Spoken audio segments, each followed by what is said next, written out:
Alice Herz-Sommer was born in Prague in 1903. At the age of 39, she'd become an accomplished pianist. In 1942, her life was turned into absolute turmoil and tragedy.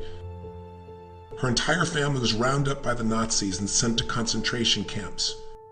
Her mother and father were killed, but she survived with her son because the Nazis wanted to create a propaganda film, and her talents, her gifts as a pianist, were useful to them. Each day she lied on a frozen dirt floor, soothing her son, trying to figure out how to survive, knowing that in a few moments she would have to get up and perform, and if she didn't please her captors, she and her son would be exterminated that day. Somehow she found a way to not only survive but thrive in an environment she would later call, in a book that she wrote at 104 years old, a Garden of Eden in Hell. She experiences more joy in an average day than most people experience in a lifetime. She's here as a testament to what the human spirit can accomplish and overcome. I look where it is good. I know about the bad, but I look at the good thing. Now, people have come to see you from all over the world because at the age of 104, you wrote a book called Garden of Eden in Hell. If you not hate the people that did this to you? Never I hate. Why not? I never hate. We are all sometimes good, sometimes bad. I read somewhere you said that you felt like being in that concentration camp was a gift in some ways. Is that true? I was thankful and happy. My son was 5.5 years old. Sometimes he asked, "Mother, why have we nothing to eat?" And another time he asked, "Mother, what are Jews?" I didn't know what to answer him. I believe men don't need to eat food. Maybe we don't need food. When we have something spiritual, you see. And these concerts, the people are sitting there, old people, desolated and ill, and they came to the concerts and they want, and this music was for our food. Music was our food. Through music we were kept alive. Didn't you have pain though when you were in the concentration camp? Wasn't that painful to not have food? I hadn't pain. How did you have no pain? No. I was always laughing. We were lying 2 years on the floor with my son, and he saw me laughing. How can a child not laugh when the mother laughs? When a child is near to the mother, everything can happen. He is not afraid. It gives him a security. And I was always laughing. Even there I was laughing. The music made me happy. I knew that we will play. And I was thinking, when we can play, it can't be so terrible. The music, the music. I remember Alice sitting on the stage. I was in about third row and saw her from the right profile. And I was quite captivated. It was magic to hear this music in that kind of surrounding, which you don't realize until it's over. So you come sort of back to earth and see where you are and how much it was a moral support. It was not entertainment, as most people think, that we were having fun. It had a much bigger value. We should thank Beethoven, to Schubert, to Schumann, to Brahms, to thank them what they gave us. They gave us beauty, they gave us indescribable beauty. They made us happy. The worst thing in life, in my opinion, is boredom. When people don't know what to do with themselves. They are very, very poor. What are the 2 or 3 most important things you've learned in your Most life? important thing is that I was born optimistic. This is not my merit. My mother pressed it. And I came out and I was optimistic. And I was laughing from the beginning of my life. And we laughed till my end. This is my answer. And why were you so optimistic? You just chose to be different than your sister? We were twins. Oh, you were born of a twin. And the twin sister was pessimistic. She waited for catastrophes. Sometimes the catastrophes came. Sure. I had cancer At what age? in the age of 83. 83. I came to London. The next day I didn't feel well, so the doctor sent me immediately to the hospital and they operated. And I still am alive. Wow. That's amazing. Having had cancer. That's amazing.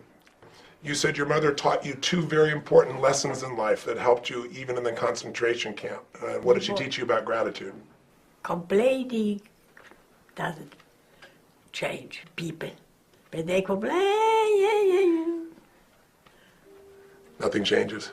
When you ask me what I learned in my long life, so I can answer you, first of all, I am grateful to my mother that she was interested in we are 5 children, to learn,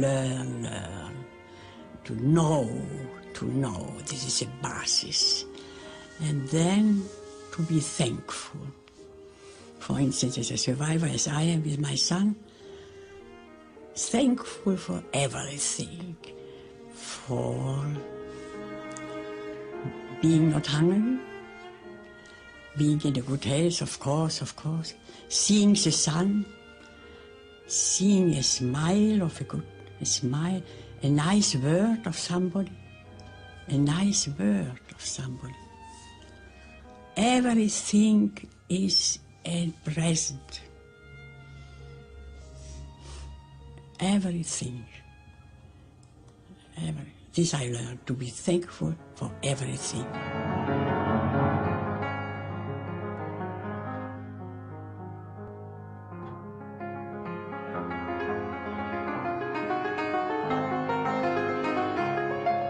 I know people who have been used to standing outside the building in the street listening to her and just admiring her playing. This is my religion, actually. I am Jewish without religion, but music actually is a part of my religion. Your mother taught you every day to put something in your mind, so it was something no one could take from you. No. And do you still do that? I learned Bach by heart. Yes. And when my doctor came, he said, this is better than 100 pills. Because to learn by heart. Yes. How important is being grateful to a great life? I was thankful and happy.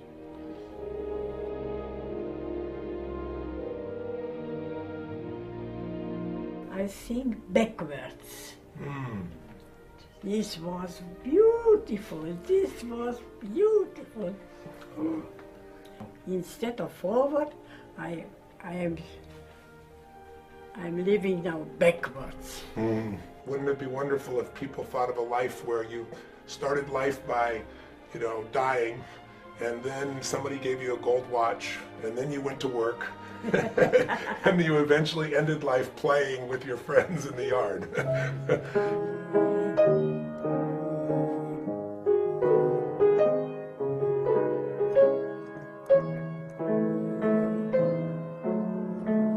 Sometimes it happens that I am thankful to have been there, because this gave me I am richer than other people. My reaction on life it's quite another one.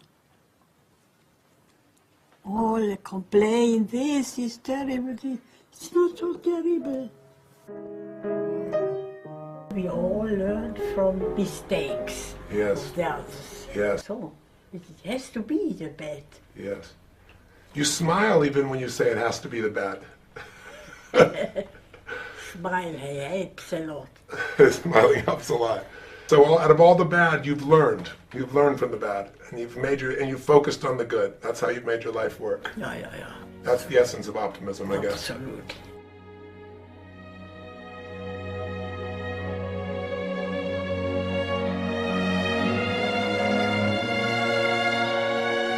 All complain, this is terrible. It's not so terrible. I know about the bad, but I look at the good thing.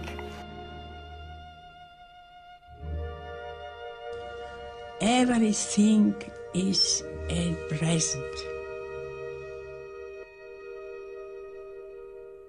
I understand at 106. I understand you're still practicing 3 hours a day. Is that true? It's true? 107. 107, 3 hours a day practicing. How old are you? Seven or six? 7. 6? 7. I am 7. Yes. Now I will be 8. Yes. She's about to be 108.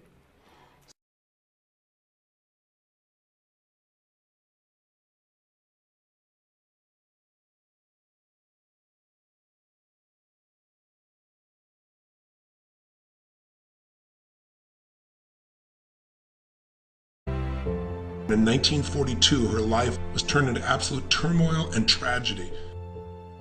Her entire family was rounded up by the Nazis and sent to concentration camps. Her mother and father were killed, but she survived with her son because the Nazis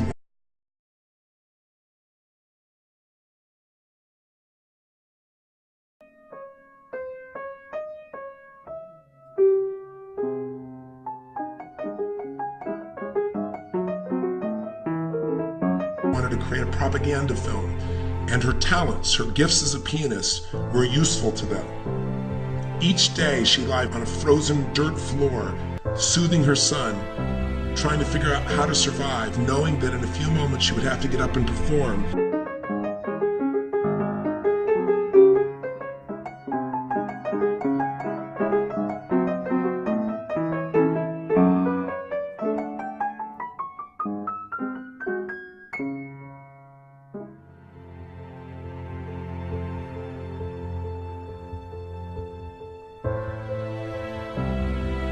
Alice Herz-Sommer was born in Prague in 1903.